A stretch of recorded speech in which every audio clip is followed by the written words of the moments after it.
UP में चुनावी घमासान अब पूर्वांचल की सीटों पर पहुंच चुका है। वो इलाका जो बीजेपी के फायर ब्रांड नेता योगी आदित्यनाथ का गढ़ माना जाता है।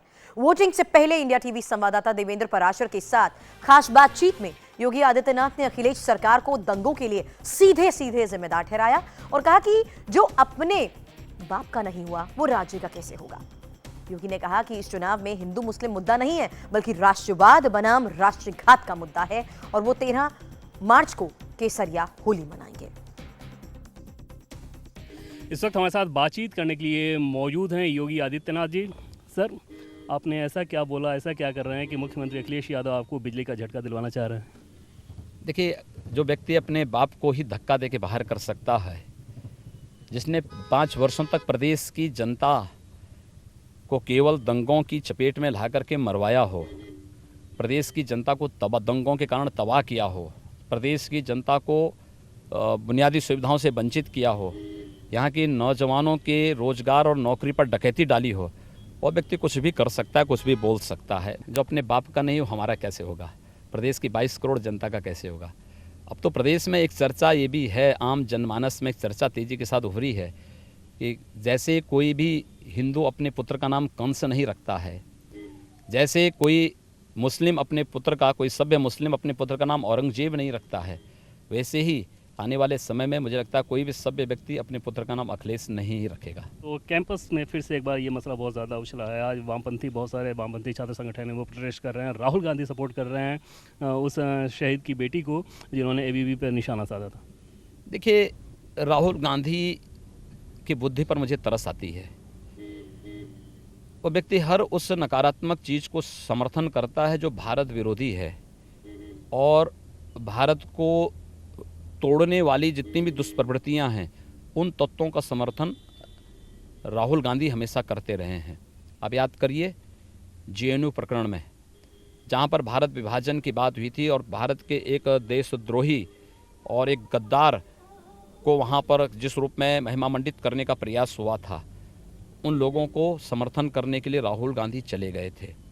इससे पहले अमेरिका के राजदूत के सामने जिस प्रकार का वक्तव्य राहुल गांधी ने दिया था, ये सारे शर्मनाक वक्तव्य राहुल गांधी के साथ जुड़े हुए हैं। इसलिए राहुल गांधी की बुद्धि पर मुझे तरस आती है, और इसलिए श्रीमती शीला दीक्षित कांग्रेस की वरिष्ठ नेत्री हैं, पूर्व कई बार दिल्ली में मुख्यमंत्री रही हैं। शीला दीक्षित ने ठीक कहा कि जब कांग्रेस के ही नेता राहुल गांधी को परिपक्व नहीं मान रहे हैं, मुझे नहीं लगता कि क्यों अनावश्यक उनकी बातों को तवज्जो दी जा रही है। यही आपका क्या मानना है कि इस देश के जो सभी मुसलमान हैं वो राष्ट्रवादी हैं, या कुछ ऐसे लोग भी हैं जो आतंकवादी तत्वों को संरक्षण देते हैं या उनसे जुड़े रहते हैं? आपकी नज़र में? देखिए, भारत के अंदर रहने वाले हर व्यक्ति को भारत के संविधान के प्रति सम्मान का भाव व्यक्त करना चाहिए, और नेशन फर्स्ट इस थ्योरी को ध्यान में रख करके पूरी मजबूती के साथ अपने राष्ट्र धर्म का निर्वहन करना चाहिए। उस सब के बावजूद ये जरूर चिंता का विषय है कौन लोग हैं जो आतंकवादी वारदात में संलिप्त हैं, कौन लोग हैं जो कश्मीर के अंदर या देश के कई क्षेत्रों में कभी कभी पाकिस्तान के झंडे लहराते हैं, आईएस के झंडे लहराते हैं, भारत विरोधी नारे लगाते हैं। उन सबको चिन्हित करके और सन्मार्ग पर लाने का प्रयास किया जाना चाहिए। क्या इस चुनाव में हिंदू बनाम मुस्लिम ये मुद्दा है? देखिए, हिंदू बनाम मुस्लिम कोई मुद्दा नहीं, विकास बनाम विनाश है, राष्ट्रवाद बनाम राष्ट्रघात है। भारतीय जनता पार्टी विकास और राष्ट्रवाद के मुद्दे पर चल रही है। सपा कांग्रेस का गठबंधन और बहुजन समाजवादी पार्टी ये विनाश और राष्ट्रघात के मुद्दे को लेकर के चल रही हैं। लेकिन शमशान, कब्रिस्तान, कसाब ये क्यों आ जाता है? विकास के ही एजेंडे के हिस्से हैं। अगर इनको मिलाएंगे तो कसाब हो गया।